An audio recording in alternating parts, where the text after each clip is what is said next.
All right, everyone, welcome. Today we are going to break down a simple but super powerful tool. I'm talking about something that's going to fix one of the most common and, let's be honest, most frustrating problems you'll ever face at the D&D table. Okay, so let's dive right in. And we're going to start with a problem that, look, I guarantee every single DM listening has run into this. It's that dreaded moment, the investigation dead end. You know the scene, right? We've all been there. The players are just staring at each other. Crickets. They are completely and utterly lost. Or, and this might be even worse, they've grabbed onto some tiny irrelevant detail and are now like halfway to the next kingdom chasing a random farmer who has nothing to do with the plot. And just like that, all the energy at the table just evaporates. The story just stops. So here's the thing. The reality is, your players, even with the absolute best intentions, are masters at missing the clues you've so carefully laid out. They'll walk right past a physical clue, they'll completely misinterpret what that key NPC just told them, or they'll see that crucial detail and just write it off as, flavor text.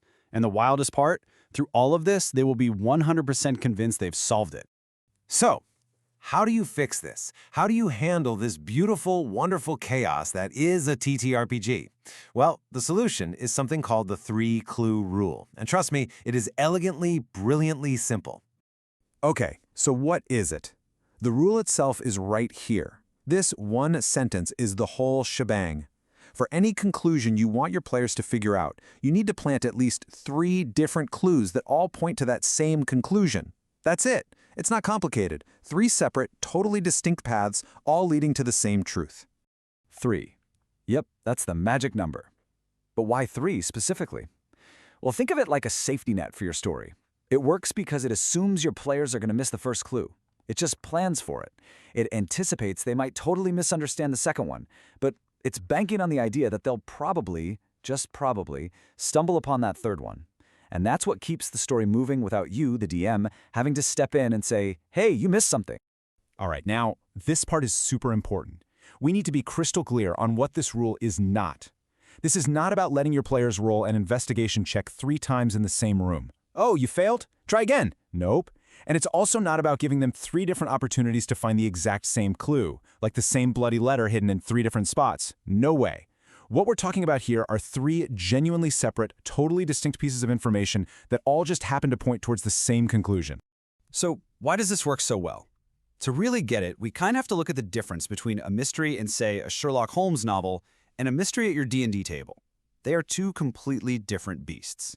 Think about it. In a book, the author has total control, right?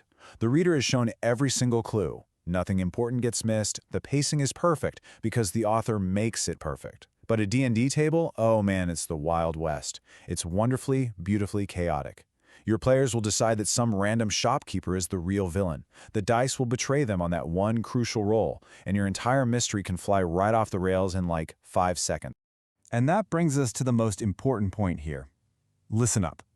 If your entire mystery depends on the party finding one single clue, your investigation is already broken before you even start. And when it falls apart, that's not a player failure. That's a design failure. You've basically built a giant game over button right into your story. Okay, enough theory. Let's get practical. Let's actually walk through an example and see how this makes your mystery so much more robust. So here's our scenario. The big secret, the truth we want the players to uncover, is this. A well-respected local merchant is secretly bankrolling a dangerous cult. Okay, so how do we apply the rule? We need 3 different paths to that truth. Let's see. Path number 1 could be a physical clue. They find a hidden ledger, and mixed in with the shipping records are these weird cult-like symbols.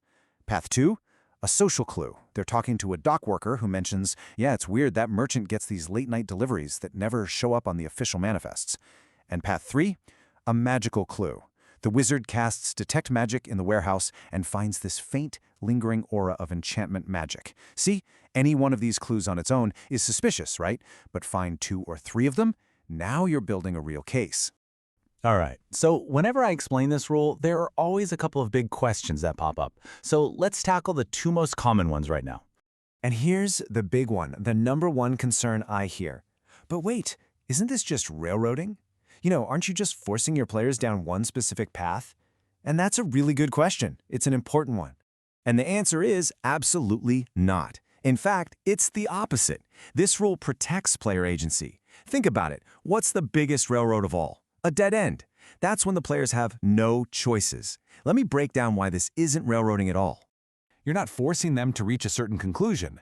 You're just making sure the story doesn't slam into a brick wall. Your players can still ignore all 3 clues. They can look at all the evidence and come to a completely bonkers conclusion. They can decide the best course of action is to just burn the warehouse to the ground. Or, hey, maybe they decide the cult actually has some good ideas and they try to join up. You're not taking away their choices, you're just making sure the game doesn't grind to a halt because of one bad roll or one missed clue. And while we're on the topic of rolls, what about a failed skill check? A failed roll shouldn't mean the clue just vanishes into thin air. It should just complicate things. Maybe it takes them longer to find the ledger. Maybe they get caught while snooping. Maybe the clue they get is incomplete or damaged. You're adding complications, not roadblocks. So, when you're prepping your next mystery, here's your cheat sheet. It's just 3 questions. First, what's the truth? What's the big conclusion you need them to get to? Second, what smaller facts do they need to learn to get there? Break it down. And third, and this is the key, for each of those smaller facts, how can they learn it? And you need 3 different ways. Can they find it? Can someone tell them? Can they detect it with magic? If you get stuck and can't think of 3 ways, ding, ding, ding, you've just found a weak spot in your mystery, a single point of failure that you need to shore up. Okay, so let's zoom out a bit and wrap this up. Because this rule, it's not just a tactic. It's really a whole philosophy about how to design fun adventures. And if you walk away with only one thing from this, let it be this quote right here. The 3-clue rule doesn't make your mysteries easy, it just makes them playable. We're not trying to take away the challenge, we're just trying to make sure the game is actually, well, a game. Something solvable, something engaging, and most importantly, something fun for everybody. Because at the end of the day, a D&D game isn't an IQ test, right? You're not there to prove how smart you are by stumping your players. It's a story you're all building together. And the best moments in any mystery, aren't when the players are frustrated, it's when they're huddled together, debating the clues, connecting the dots, and you see the light bulb go on over their heads. That big aha moment, that's the good stuff. And this rule is designed to help you get more of those moments.